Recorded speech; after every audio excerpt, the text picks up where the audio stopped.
jẹ́ àrí bàbá láyé pé akramakumullah inú wa ń dùn púpọ̀ bàbá ẹ ṣe ọdún tó kọjá inú wa dùn amul fath Ọlọ́run bá dùn wá nú Ọlọ́run bá dùn wá nú alhamdulillah ẹ̀yin náà lẹ sọ fún wa ń jọ náà pé ọjọ́ tí wọ́n bí yín sáyé kò yí ṣe ọjọ́ ìbànújẹ́ ọjọ́ ìdùnnú ni bàbá mi dùnnú púpọ̀ Allahu akbar bàbá dùnnú púpọ̀ Allahu akbar kódà bẹ́ẹ̀ ni Allahu akbar kódà Allahu akbar láì kò ní sọjù wọn kò mọ bẹ́ẹ̀ títí di tí bàbá fi jáde láyé Allahu akbar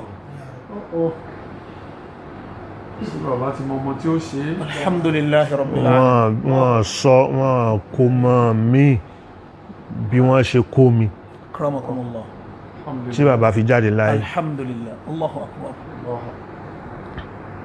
gbogbo ẹnu dẹ̀ ni mo fi sọ wọn laqad sadaqa Allahu rasulahu ru'ya bil haqq àwọn ẹlẹ́rìí wà lórí ìwọ tó ń fi ọjọ́ èmi èé fi ọjọ́ orí mi èé fi kún mi èé bùkù ẹlòmí ó bùkún ọjọ́ orí ẹ̀ problem ti ẹ̀ nìyẹn fún kíni kan lè máa pè é lágbà so nǹkan tó jẹ́ lógún wọ́n máa nìyẹn gbá kiri náà ni àgbà tí ò lọ́jọ́ orí ní wọ́n máa gbá kiri ni so alhamdulillah alhamdulillah Allahu mi ò jà ságbà mi èé sì ṣọmọ kékeré tẹ́gì bẹ́ẹ̀ na zalika sabila so àwọn tí wọ́n bí mi lójú wọn wà Sheikh Saladin adamallahu hayatahu ọdún tán wọ markazi ni wọ́n bí mi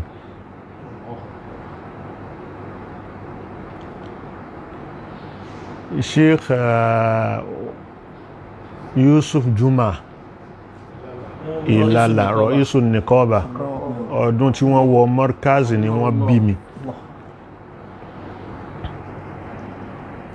ọdún tí wọ́n bí mi ọdún tí àwọn Sheikh Raji Suleiman tí wọ́n ń lọ sí Masari adamallahu hayatahu wọ́n ṣèkó mọ́ mi wọ́n dúró ṣèkó mọ́ mi tán bí ijọ́ kejì ijọ́ kẹta náà lọ Masari Allahu akbar kòbò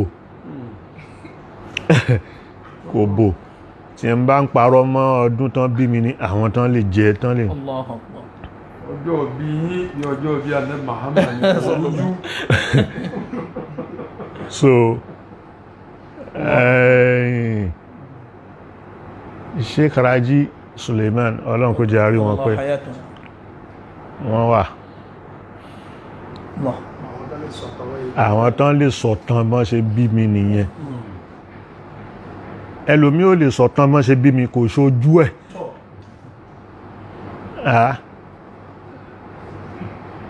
ó lè jù mí lọ lọ́jọ́ orí o bọ́lọ̀ ń ṣe dáyé nìyẹn àwọn kan gba wájú àwọn kan máa tẹ̀lé àwọn kan máa tẹ̀lé but kò ṣojú ẹ̀ tán bí mi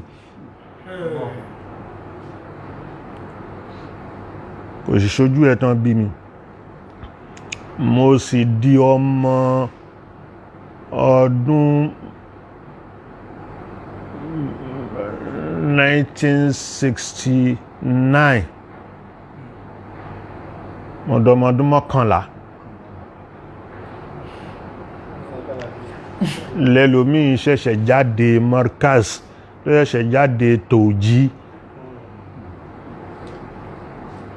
èyàn sí ń fọdún mọ́kànlá kéwú èyàn dẹ̀ kí ń fọdún mọ́kànlá kéwú kó wá sọ síta bóyá ó rìpíìtì náà ahẹ́n so wọ́n kó wọ́n markaz ọdún mẹ́jọ ló lò ọdún mẹ́jọ nígbà yẹn ọdún méje ni kò tí sí tàdírí kò tí sí tàdírí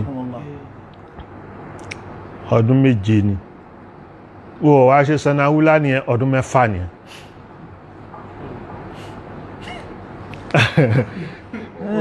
ẹ̀yìn náà lẹ́kọ́ wa annabi tàríkì ó ti ní ọdún tí mo dà kò tó dé so bó ṣe rí nìyẹn. Àwọn tán bí mi lójú wọn mo ṣe ń fọwọ́ ẹ̀ fún wọn. Allahu Akbar. Bá Sheikh Adam Radiyallahu ta'ala anhu. wọn kọ́ wa láàrinfín. Àmẹ́ tó bá yájú sí ẹ tó tọrọ àrinfín jẹ́ kó fìlì ẹ̀. jẹ́ kó fìlì ẹ̀. ìyẹn ló máa wà ní. Àkàràmọ̀kúnlá tó máa ń pa sí géètì láti November 1 àbí láti October gan ni tá a bá sí géètì lẹ́yìn pé káwọn èèyàn bẹ̀rẹ̀ sí wá kí in adi mo dúpẹ́ púpọ̀. Àkàràmọ̀kúnlá sà. Lẹ́yìn pé mo dúpẹ́ fọ́lọ́run Alhamdulillahi rabbil alamin. fún oore tó ṣe fún mi. Allahu Akbar. Alhamdulillah. Mo dúpẹ́ púpọ̀. Alhamdulillah. Ma sha Allahu la quwwata illa billah. Máa ka àwọn tí mo fẹ́ dúpẹ́ fún. Alhamdulillah. Ó ṣeéṣe kí n forúkọ mi. Ẹ lè dárúkọ àwọn èèyàn tán. Mi lè dárúkọ àwọn èèyàn tán. So àwọn èyí tọ́kàn bá mú àbáwọn ti kìíní àmọ́ àwọn èyí tí mo sáré kọ́lẹ̀ Anakumullah. tí mo kàn bá mi kọ́lẹ̀ wàá máa rọra pè é ní kọ̀ọ̀kan. Anakumullah. Akramakumullah. Wàá máa bá mi pè é ní kọ̀ọ̀kan mo lè máa ṣe ṣáráà sí. Akramakumullah. So Akramakumullah. Executive President Tinubu Ahmed Bola Tinubu bẹ́ẹ̀ ni mo and kí the First Lady of Nigeria. First Lady Akramakumullah. Rẹ̀mí Tinubu. Anakumullah. So mo kí wọn púpọ̀. Chief of Staff to the President. Mo kí púpọ̀. Abdulhakeem Gbajabiamila Allahu Akbar. àbí Fẹ́mi Gbajabiamila. Anakumullah. So mo kí wọn púpọ̀. Emir of Ilorin. Sheikh. Wallahu ya'simuka minan nas. La takhafu darakan wala takhsha wala hawla wala quwwata illa billahi al-aliyyil azim. Bàbá ọba àlùyọ. Mo kí wọn púpọ̀. Allahu Akbar. But protocol ẹ̀fọ́ protocol. Anakumullah. Ní kọ́ máa wo protocol yẹn o. But bàbá ọba àlùyọ mo kí wọn púpọ̀. Adamallahu hayatahu. Kọ́lọ̀ ọba kó bá mi kí wọn. Ọpẹ́ ẹ̀yìn oore yìí oore wọn náà ni. Allahu Akbar. November yìí ló pé ọdún kan tí mo padà sí ọ́fíìsì. Alhamdulillah. Lẹ́yìn ìṣẹ̀lẹ̀ tó ṣẹlẹ̀. Allahu Akbar.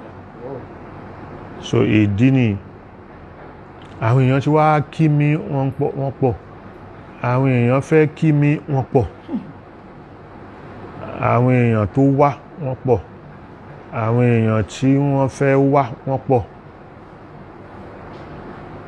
but àwọn èèyàn tí wọ́n pè mí wọ́n rí mi pè lórí fóònù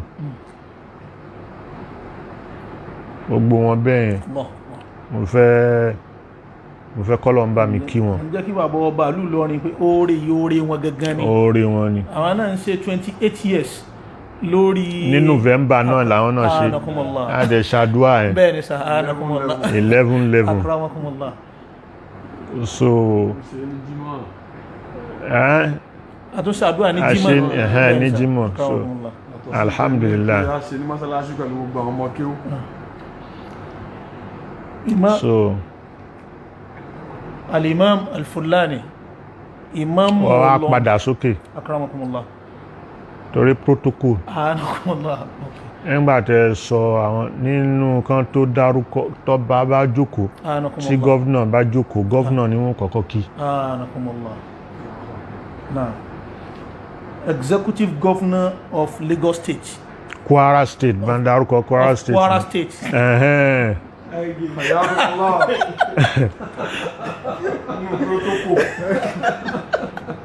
Executive Governor of Kwara State. Governor Abdulrahman Abdulrazak. Akramakumullah. Mo kí wọn púpọ̀. Mo kí wọn púpọ̀. Governor of Lagos State. Sanwó-Olú. Akramakumullah. Mo kí púpọ̀. Mr. Babájídé Sanwó-Olú. Mo kí púpọ̀. Then mo kí deputy ẹ̀ náà púpọ̀. Deputy Governor of Lagos State. Bẹ́ẹ̀ni. Alhaji Hamzat. Abdulqadir Hamzat. Mo kí púpọ̀.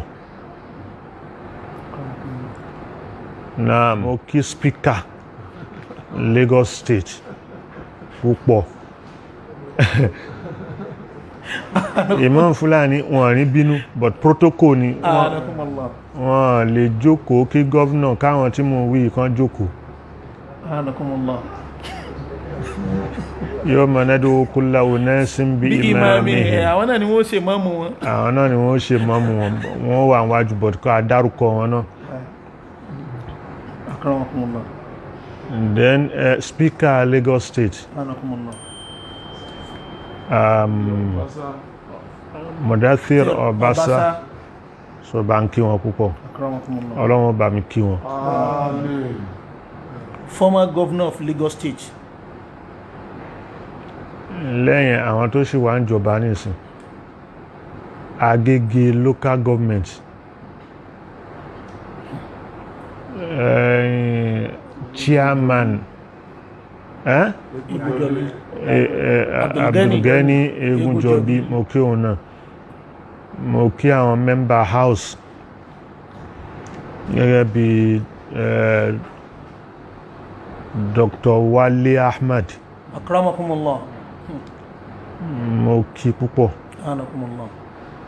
Mo kí Abdulkarim Jibril. Mo kí púpọ̀. Markazin. So former Governor of Lagos State. Former Governor.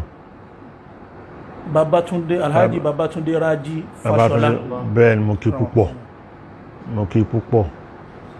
Former Deputy Governor of Lagos State, Mrs. Adejoke Fulore. Mo kí púpọ̀. Mo kí púpọ̀. Mo kí púpọ̀. Senator Buhari, Oyo State. Senator Buhari, mo kí wọn púpọ̀. Ó láwọn tún wá mi wá bí ilé kan ní láti Abuja o. Wọ́n lọ, wọ́n wò mí lọ hospital, wọ́n ṣe gbogbo ẹ̀. Mo kí wọn púpọ̀. Náwó ná gbogbo ẹ̀. Imam Fulani. Imam Fulani, mo kí wọn púpọ̀. Àti gbogbo àwọn and the other imams. Ajánásí àgbà gbogbo ìlú Ìlọrin. Ajánásí, Imam Fulani, Imam Male, Imam Gambari, Imam Bature, Ajánásí, gbogbo wọn bẹ́ẹ̀ mo kí wọn. Mukadam gbogbo Ìlọrin. Mukadam àgbà Dambarun, mo kí wọn púpọ̀. Senator Saleh Mustapha, the Turaki of Ilorin. Mo kí wọn púpọ̀. The Belgore family. Àwọn Bigore àgbà. Bàbá wa Alpha, Joseph Alpha Belgore. Lẹ́yìn Engineer Saad Belgore. Lẹ́yìn Justice Retired Justice Ahmed Ọlánrewájú Belgore. Gbogbo wọn bẹ́ẹ̀ mo kí wọn. Àtàwọn Bigore Nagode Bigore Túnjí mo kí. Senator olórí ẹgbẹ́. Once a senator is a senator. So senator olórí ẹgbẹ́ mo kí púpọ̀. Barrister Gali Alaya. Mo kí wọn púpọ̀. Àwọn amúgbálẹ́gbẹ̀ẹ́ gọ́vnà nìyẹn. àti dámẹ́gòrò dámẹ́gòrò mo kí wọn púpọ̀ àti CPS ẹ̀ àtèyí àjàkáyé àtèyí tó ṣẹ̀ṣẹ̀ jẹ́ chief of staff ní ìsìn mo kí wọn púpọ̀